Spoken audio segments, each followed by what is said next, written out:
पुराणों में और भी उदाहरण है। अभी वाराह पुराण में एक घटना आई, ऋषिकेश महात्म्य में 12 पुराण में एक घटना आई। ऋषिकेश को कुब्जाम्रक वन कहा गया है। बड़ी भारी महिमा है ऋषिकेश की। 12 पुराण में लिखा है कि वहाँ मरने वाले कीट पतंग को भी मोक्ष की प्राप्ति होती है, और माया से वर्जित क्षेत्र भगवान ने उसको कहा। वहाँ रहकर कोई साधन करेगा तो उसके ऊपर माया का प्रभाव नहीं होगा। ये 12 पुराण में लिखा है। तो वहाँ भी ऐसी ही कथा आती है कि उस कुब्जाम्रक वन में एक ऋषि के सामने भगवान प्रकट हुए और भगवान ने कहा वरदान मांगो। बोले और तो क्या वरदान मांगे महाराज, आप कृपा करके अपनी माया दिखाइए हमको। अरे बोले माया क्यों देखना चाहते हो, मायापति सामने खड़ा है, माया क्यों देखना चाहते हो? कि नहीं नहीं, हमने सुना है आपकी माया बड़ी प्रचंड है, तो हमको माया दिखाइए। भगवान हंसने लगे, बोले ठीक है, माया देखना चाहते हो तो देख लो। तो महाराज जी उन्होंने गंगा जी में प्रवेश किया स्नान करने के लिए, महात्मा ने एक दिन। और जैसे ही प्रवेश किया तो जब गोता लगा के बाहर निकले तो उन्होंने क्या देखा कि हम समुद्र के किनारे खड़े हैं। समुद्र कहाँ से आ गया? किनारे नहीं खड़े हैं, गोता लगाते ही उनका जीवात्मा एक केवट जाति की स्त्री के गर्भ में चला गया। वे ऋषि बोले कि हे भगवान क्या आफत आई, कहाँ में इतना पवित्र ब्रह्मर्षि और इस केवटनी के पेट में चला गया। ये सब मछली वछली भी खूब खाती है, जल तरोई खाती है, हम सब फलाहारी महात्मा, ये क्या आफत पड़ गई, गर्भवास भोगना पड़ा। बड़ा दुखी हैं, मन में बड़ा चिंता करते हैं, भगवान से प्रार्थना करते हैं। फिर जन्म हो गया उनका। जन्म हो गया तो जैसे उनके घरों में संस्कार होते हैं वैसे ही संस्कार सब हुए। फिर एक केवट से विवाह हो गया। वो 1 नंबर खाने पीने वाला था, बहुत दुष्ट प्रकृति का था। उससे ब्याह हो गया, उससे दर्जनों बच्चे हुए। हाँ, तमाम संतान हो गई। और वो महाराज मारता पीटता भी था और प्रेम भी खूब करता था।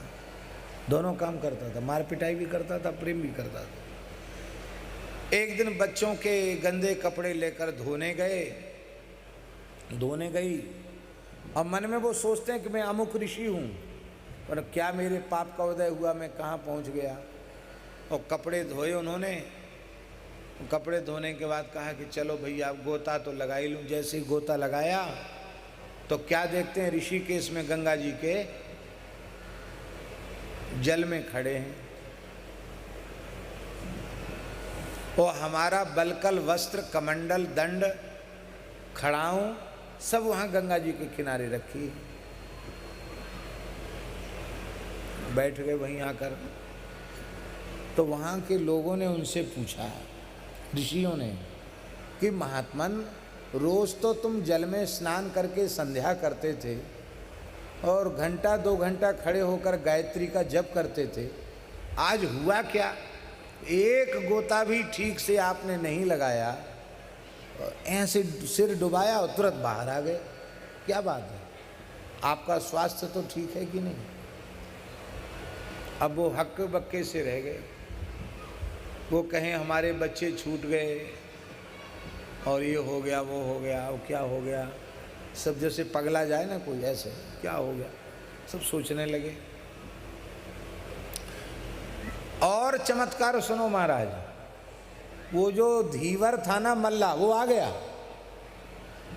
वो बोला हमारी घरवाली कपड़ा लेके गई थी धोने के लिए। कहाँ गई? अरे छोटे छोटे बच्चों का कौन पालन पोषण करेगा? और रो भी रहा था और बार बार कह रहा था कि मैं बहुत क्रूर व्यवहार करता था, कहीं नाराज होके कहीं समुद्र में गंगा जी में डूब तो नहीं गई, अरे कोई महात्मा हो, मेरी घरवाली का पता तो हमको बताओ। तो वे ऋषि उन्होंने बुलाया उसको, बोले मैं ही तुम्हारी घरवाली। बोले पागल तो नहीं हो गए हो, आप जटाधारी महात्मा, हमारी घरवाली कैसे हो सकते हो? बोले नहीं नहीं, हम गंगा जी में घुसे थे, ऐसा हुआ वैसा हुआ। वही पगला गया है।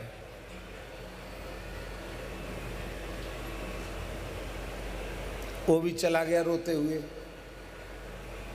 इसके बाद ये ऋषिकेश के महात्म में लिखा है, इसके बाद भगवान नारायण प्रकट हुए चतुर्भुज रूप में।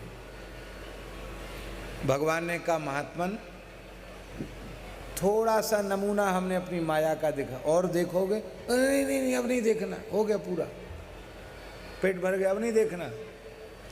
अब तो भगवान ऐसी कृपा कीजिए कि आपकी इस प्रचंड माया से बचकर जीव आपका भजन कर सके। बोले इस कुब्जाम्रक वन में तुमने मेरी माया का दर्शन किया है, यहाँ रहकर जो मेरे पवित्र नाम रूप लीला का स्मरण करेगा वो मेरी माया से मुक्त हो जाएगा, मेरी माया उसको स्पर्श नहीं करेगी। और वहाँ माया कुंड है, माया देवी है। श्री अभिराम दास जी का माया कुंड पर तो स्थान है, माया देवी है। बोलो वृंदावन बिहारी। तो जो भगवान की अचिंत्य शक्ति माया ऐसी ऐसी विचित्र अनहोनी घटनाएं घटा सकती है, वो माया क्या एक महीने का, एक दिन में एक महीने का समय स्थापित नहीं कर सकती है क्या? अवश्य कर सकती है। इतना लंबा चौड़ा व्याख्यान हमें इसलिए देना पड़ा कि ठाकुर जी की किसी भी लीला को सुनकर संदेह मत करो, सब कुछ बिल्कुल सत्य है, 100% सत्य है, उसमें संदेह की बात नहीं है। संदेह होता ही है उनको जो कथा नहीं सुनते हैं, क्योंकि राम कथा सुंदर करतारी, राम कथा सुंदर करतारी, संशय विहग उड़ावन हारी, संशय